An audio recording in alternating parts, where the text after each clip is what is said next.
One, two, three. Like one more. I think that any time that we can look back on our history and look at how we came to be where we are today and who we are today, then we are better for it. I'm going to introduce 4 young ladies to you who are not only expert in what they will discuss, but who also happen to be friends of mine. And at least 2 of them grew up with me, or I grew up with them. And I'm not introducing them in any order, but you might be able to figure out what the order is once I get to it. Our first presenter is Charlsie, and this person and I have a history of calling each other by our whole name. So I'm going to give you her whole name. Charlsie Edwina Pope Roberts. She is an Auburn transplant. She did not actually grow up in Auburn, but she has spent more than 50 years in the city of Auburn. So we will claim her, we will give her certification as an Auburn resident. And then we have Mable Hill Robinson. Mable and I, as I indicated, did grow up together. She's a couple of years older than I am, but we did basically grow up together. We have Bernice Chappelle Rutledge, excuse me. Bernice also is not an Auburn native, but she has spent more than 25 years in Auburn, so we will give her certification as an Auburn native also. And then last but certainly not least, Connie Jean Frazier. And Connie and I actually did grow up together and live side by side for more years than either one of us want to admit to publicly. But we are friends and have been friends for a number of years. But these ladies, and I'm going to be through in just a minute, will take on the task at hand. I think it's very fitting that we do this presentation in this manner, because in the African American family, African American community, oral translation, oral transmission of history is how we are known for passing on history from one generation to the next, because as you know, for many years it was illegal to teach black people to read and write. And so the only way we had of passing on our history was to do it orally. So I think it's fitting that we have this presentation tonight with these ladies.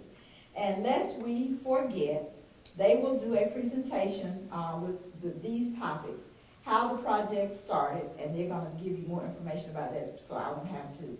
And diversity, Connie Frazier will do that. Occupations, businesses, and economics, Ms. Charlsie will do that. Schools and education will be Mable Robinson, and how we gather information and churches, Bernice will do that. And then from there, we'll look at where we are now and how we plan to advertise and disseminate the book that you will hear more about. And so I will turn it over to you now, ladies.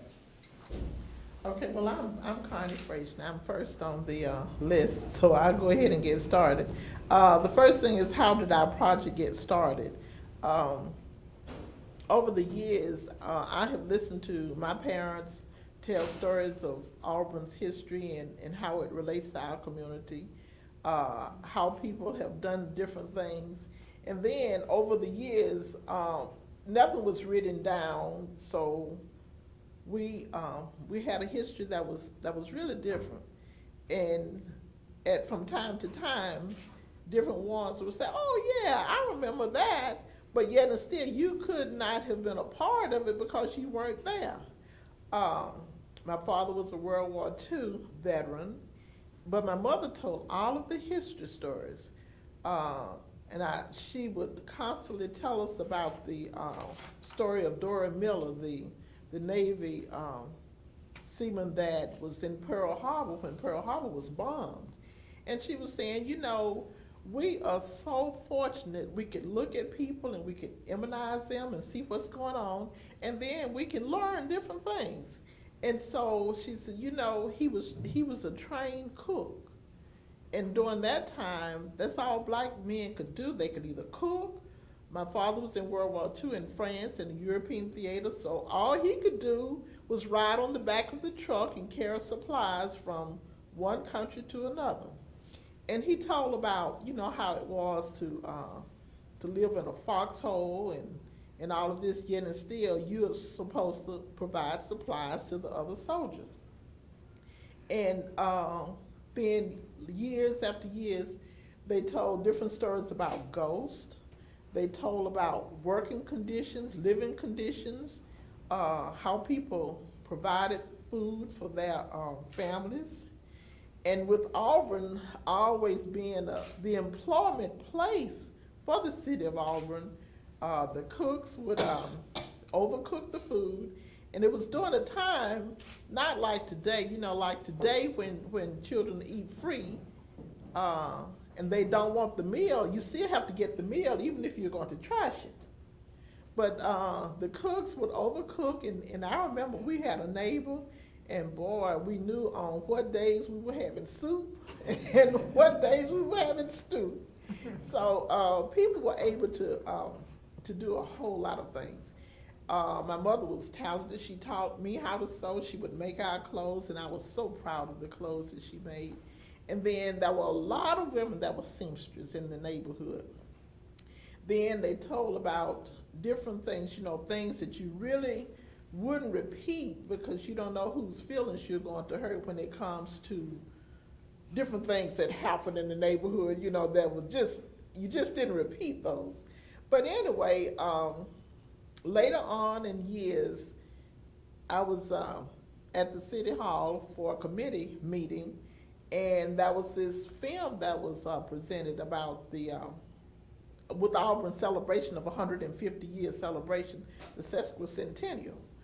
And there were 3 or 4 blacks mentioned, but they all were in, working positions where you were subservient to somebody else and not really, having your say or doing what you needed to do. And it just, I don't know. I'm a Frazier, and my distant cousin had a park, and it was known as Frazier's Park. And big bands came to Auburn to Frazier's Park. None of that was mentioned. The idea that Dr. Drake, that grew up here until he was 7th or 8th grade, went away to boarding school. At that time, you only could go until 8th grade. And he was able to earn a PhD from Cornell. He wasn't mentioned at all in that film. When we met to have the celebration for Auburn, it was different because I was there with 2 ladies that I had grown up with, and we weren't mentioned at all. In fact, one of the ladies, her brother had earned a PhD himself. He had gone to Tuskegee, and we just couldn't understand why we were excluded from the history. If you're going to talk about a history from 150 years back, we were really concerned. So we decided that we needed to be able to put our history in print also. And that's why we came up with our book. And it has taken us a long time to get this book together. But we're at the publishers now, and it makes a difference, and we feel real good about it. Now, when it comes to diversity for our neighborhood, when it comes to the university, they couldn't do a better job of being diverse and all-inclusive for black people and recognizing education. And that's the part, if you're educated, then you have a different sense of how you treat people. And naturally, Auburn is well known for that. They have been, I'm an Auburn graduate, so what would I say? But anyway, and that's the truth. But when it comes to other parts of the city, now years ago when the city purchased the land from Lakeview Baptist Church, and they demolished the whole property and built the city library, which is, one of the best in the Southeast, they didn't hesitate of renovating that building to make a library. But then here we are, with the apartments down on Highway 14 on Martin Luther King Drive, the Moten Apartments, where the controversy is, would you keep these apartments that we know have lead in them, we know have asbestos in them, and why would you renovate something when one section of the town says, okay, this has to go, we'll just start from the ground up. Why not do that? And then too, Auburn is a nice place to live. But then I have friends that have children, they live out in the rural area. Some children are bused to Auburn City Schools, and the others, if you're black, you're bused to Lochapoka. Now, is that fair? No, it's not. And then the thing is, we don't have black ministers that really live in the neighborhood. So who's gonna speak up? Nobody. Nobody's gonna say anything. Because you have to work, you have a mortgage payment, you have utilities. And I guess, I could speak up because I didn't work here. And it makes a difference. I mean, you have a university with all fairness, and I love Auburn and an Auburn graduate. And then you have a city that's passive, and you just have to wonder, why are things the way they are. Here we are in 2010, and we still don't have things the way we should. And it shouldn't be that way when you have one segment of town that's really, really nice, where most of the people are employed. And then you have the city part that says, oh no. But then one good thing about Auburn, and I'm pretty sure it's come from the university, is you can live wherever you can afford to pay the mortgage. And you can live in peace. And I can say that because I read a lot. And I listen to televisions where some people are still intimidated because of who they are, where they live. And so Auburn is, to me, it's a nice place to live, but yet and still we have our problems.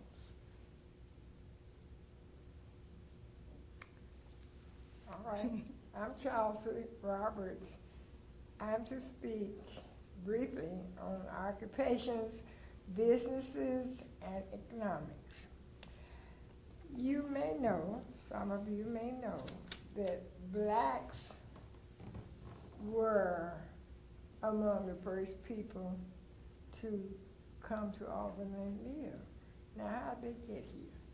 They came as slaves to work on the farms, to do skilled and unskilled labor, and also to work in the homes as nurses, cooks, and house persons. There's a picture in a book somewhere, you may have seen it, of black men standing by a wagon, and they are there to haul people, students to and fro to school from the college at that time. Now, they were called dray men.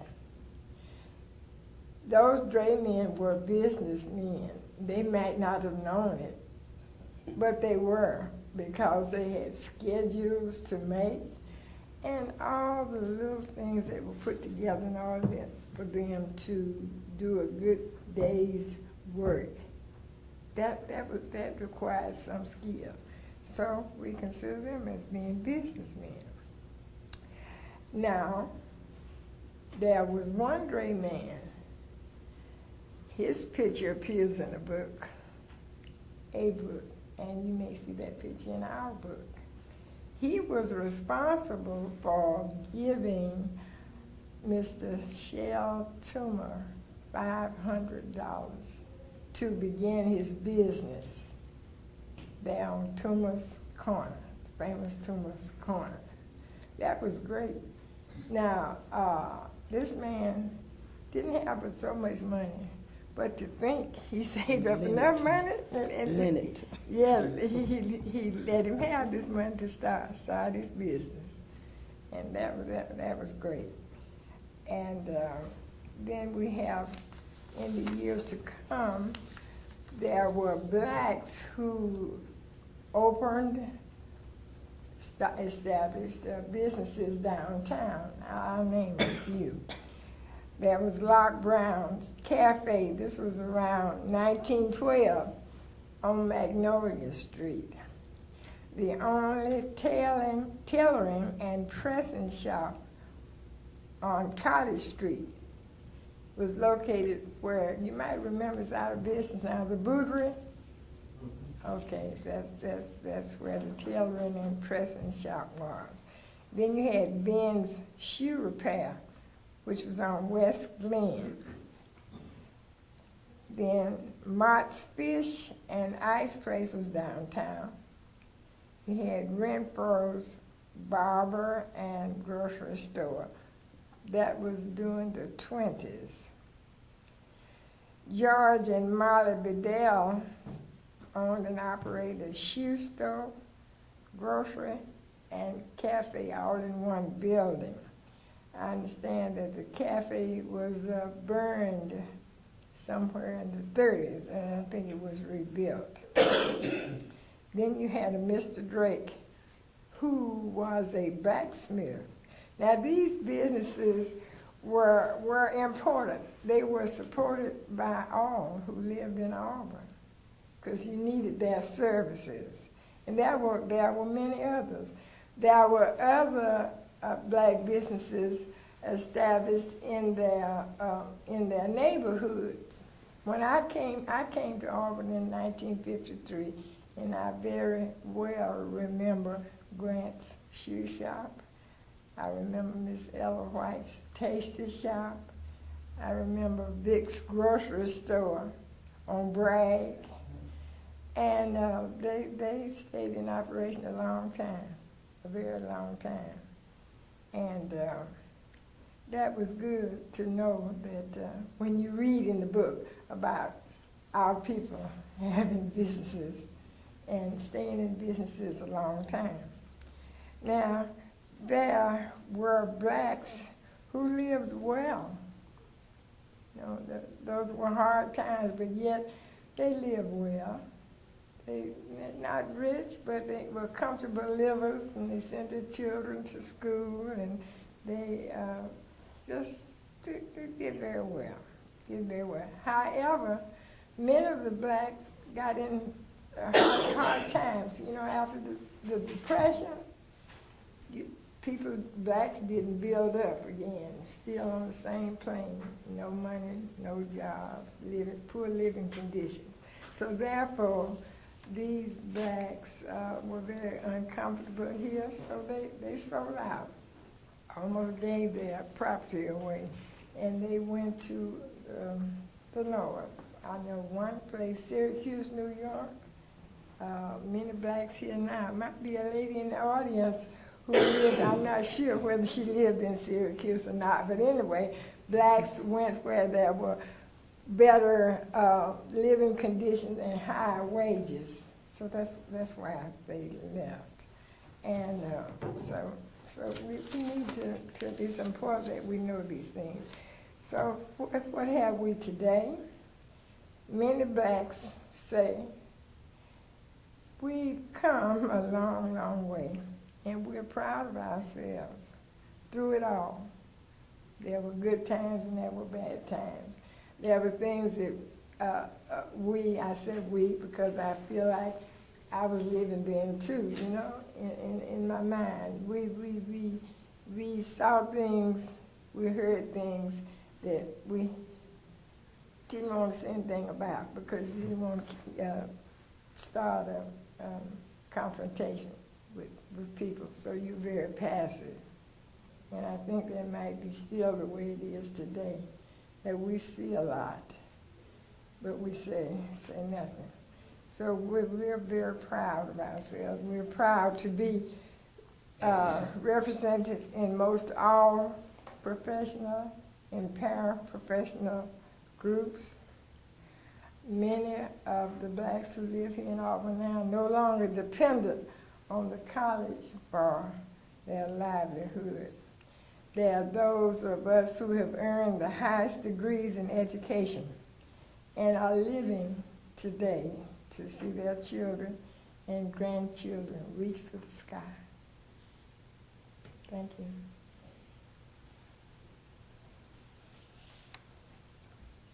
Bernice, your name. Okay. As Connie said, you know, she told you about the beginning, how the book came into being, because we were just wondering what could we leave for our children so that they know something about their ancestors and where they come from. So we tried to be all-encompassing, comprehensive in our topics that were covered in the books. My section is churches, how we gather the information. First of all, someone mentioned oral histories. We knew that we had a lot of information in a lot of the older black people in our churches. They had it in their heads, but we didn't have it written down. So we were wondering how we're going to get this information. So we decided to have oral history sessions, and we did that at the churches and had someone to we had questions made up what we wanted them to include in their presentations of what they remembered when they first came to Auburn, who was here, what was here. So we did it that way with oral histories from the older black citizens. Some of you remember Mr. Arthur Hill. Most of the older people that we've interviewed, we have their pictures in the book, but a lot of them have since died. And we're just thankful that we were able to talk to them and to pick their brains and get information that they had and to get it down in black and white. So it was gathered through, we had several ways that we gathered the information. The oral histories was the main thing, and the discussions with a lot of the local older citizens. And the videotapes. We did library research. We had two ladies that searched the library. They went to the local library and went to Auburn University looking for anything that they could find. They did find that there are a lot of streets in Auburn named for blacks. I think Harper, Frazier, Foster. She has a whole list that are named that we didn't know who these people were, but you'll find that in the book who the streets were actually named for. And one important thing they did find, they found one article about blacks at the Auburn University Library, and it was a report that was reported in this book by Mr. Kitchens, who was an extension agent in Lee County, and he was helpful in bringing George Washington Carver's traveling school bus to Auburn to teach the farmers to employ better farming practices, and he even attempted to teach them about hygiene and healthy living conditions. And that was just the one article, and that was strange that there was only one article in the library that they could find something about blacks. They also searched old cemetery records and went to the black funeral directors, and they had good records, so found some information that way.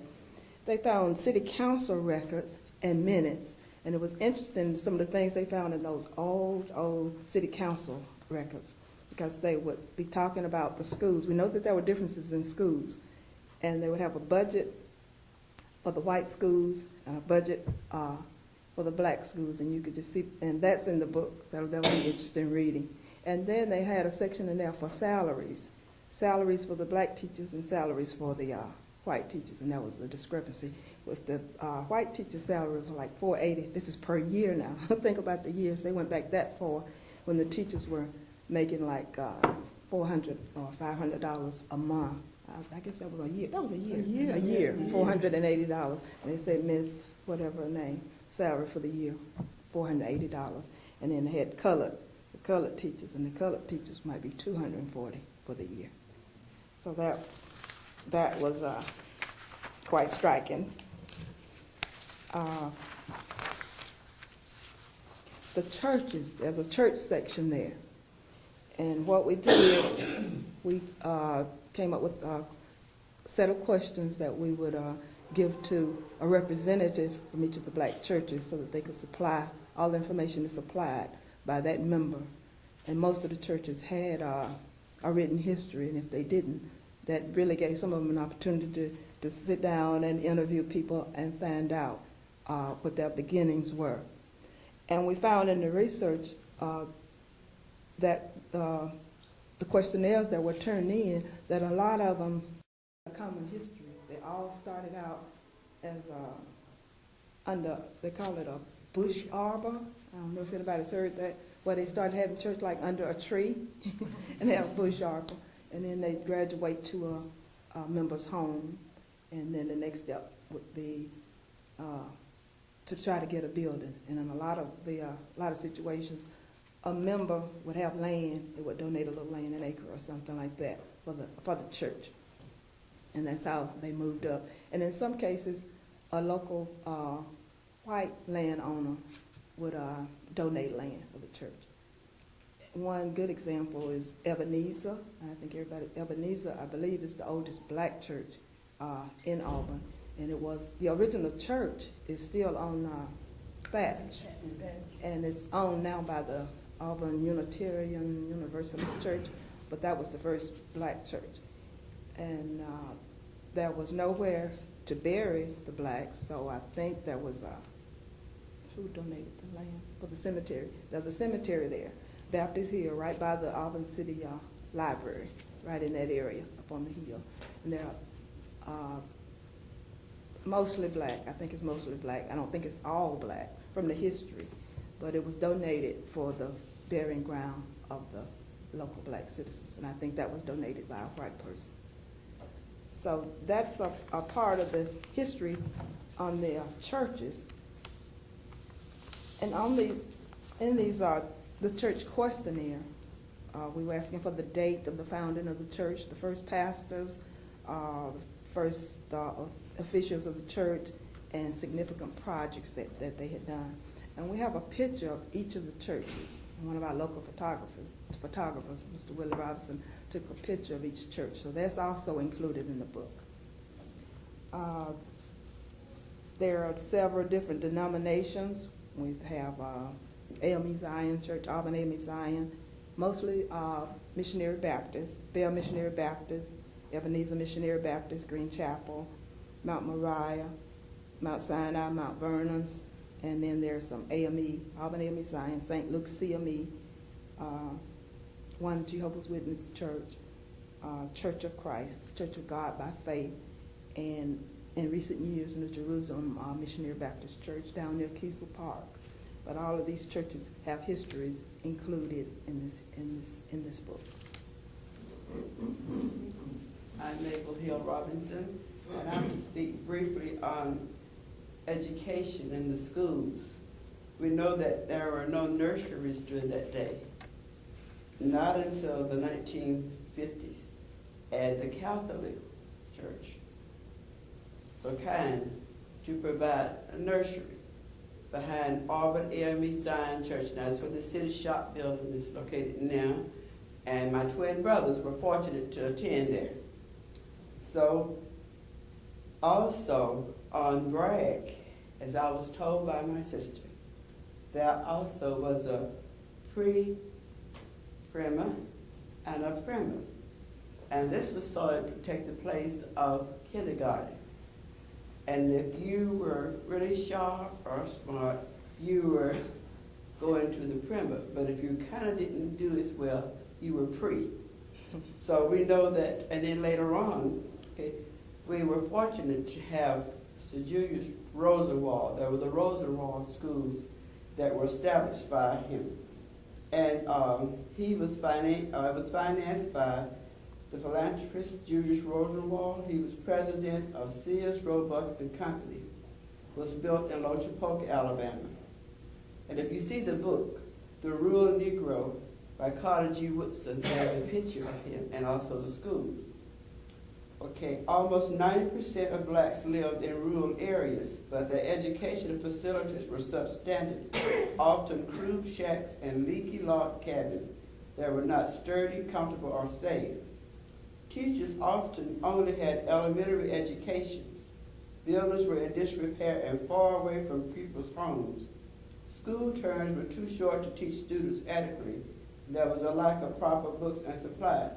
So Mr. Rosenwald got with Booker T. Washington in Tuskegee in 1911, and he viewed some model schools that had been built with help from Henry H. Rogers of the Standard Oil Company to improve educational opportunities for blacks in Macon County. The local residents had collected matching funds to finance the schools.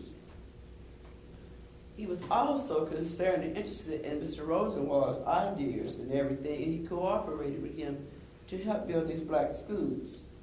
Okay, then in 1913, Mr. Rosenwald fund provided money to aid 6 schools in Alabama, providing some construction costs and operating expenses as an experiment observed by the Tuskegee Institute Extension Department.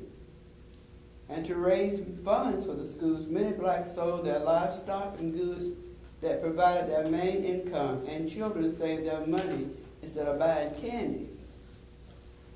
Often, former slaves wanted their grandchildren to have an opportunity they had been denied, gave their life savings to the community fund. And over in Lochapoka, where the women helped, they assisted financially. They had different fundraising activities that provided funds also to build the school. It's most interesting now that the total cost for building the Lochapoka school was $942.50. $150 was raised locally to purchase the site. Donated construction labor such as carpentry tasks included sawing wood and driving nails by Lochapoka blacks was worth $132.50. For we've come a long way. And the Lochapoka school site of the Rosenwald, if you're familiar with Lochapoka, with certain side of Mount Zion Missionary Baptist Church, there still brick and concrete slab adjacent to the building there. You go by there and see that was one of the first Rosenwald schools in Lee County, Lochapoka, Alabama. And also, the elementary schools, along with that, was in some churches. Mount Moriah, where we had our oral history. Some of the ladies took so much pride and joy in telling us about the school they attended at Mount Moriah on Rice Mill Road. Then there was a school on Highway 29 from Mount Vernon. Then we go on further to the school at White Street Church. And then on Bragg, as I mentioned before, where the pre-kindergarten, as we call it, and kindergarten, supposedly, schools were held. Then it continued on. In the earlier years, the classrooms were crowded. Several grades in one room. And they had rote learning. That's repeating over and over. The teachers wanted them to learn well. So lessons and reading, writing, and arithmetic were repeated over and over. And also, the early forms of discipline. You didn't have a lot of problem with discipline in those days because you knew spare the rod, spoil the child at home, and it was at school too. Okay. And the students look forward to recess, where they played games as hopscotch, Little Sally Walker, and so forth. Then they had field day and May Day, where the community could interact and come and see the children. And boy, did they have different sports. Football, I can imagine, was the most prevalent sports having it. Maybe some baseball and little other games that they thought of, sports. Then the 4-H club and bands. Later on, the bands came into existence. And I can remember very well at Lee County Training School, in the band, when my knuckles were beaten really bad for the clarinet that I didn't play that well then. And in 1967, when the schools were integrated by freedom of choice, we had several students to go to Auburn High School then, and then later on, it continued a pattern of students deciding to attend Auburn High School. And the last school class that graduated from Drake High School was a class of 1970. And they asked the City Board of Education that they could remain there. And they did. They graduated in 1970. We gathered information about interviews and questionnaires by the students that attended Auburn High School and those that remained at Drake. Some were positive, and some were not so positive, but they told of their experiences. But they also attribute the education they're learning from Lee County Training School, where they got the formative education, Drake High School, and then on to Auburn High School. I produced many teachers, principals, lawyers, doctors, lab technicians, nurses, brick masons, great cooks, nurses, beauticians, and many more notable occupations. So I'd like to tell a few things about Lee County Training School. When I attended first to the third grade there. Then Boykin was built, 4th and 5th grade. Then I had to go back to Lee County Training School from the 6th to the 10th grade. And that was a glorious time. We moved out of the old building and into a new building. We didn't know that we didn't have all the facilities that our counterpart school did, but we were just so happy to be at J.F. Drake High School. And as Connie had mentioned, that it was named in honor of an Auburn native, Dr. Joseph Fanning Drake. And there were the 11th and 12th grades. And the first class to graduate from J.F. Drake High School was the class of 1959. The next was 1960. And the last class to graduate, as I said before, was the class of 1970. So we have a rich heritage in the schools and education. And if you need some further information, I'm sure any of the ladies here will be glad to answer. Where we are now with our book, we're at the point of publishing our book. We've received it back from the publisher for corrections, and that's where we are. So we're in the process of getting it done. When we get ready to present it to the community, we're going to have a reception. And we will have an article in the newspaper so that everybody can come out. Those who have purchased our books in advance and those wishing to purchase a book, they can get it at that time. The title of our book is Lest We Forget. Our committee, the Committee for the Preservation of African American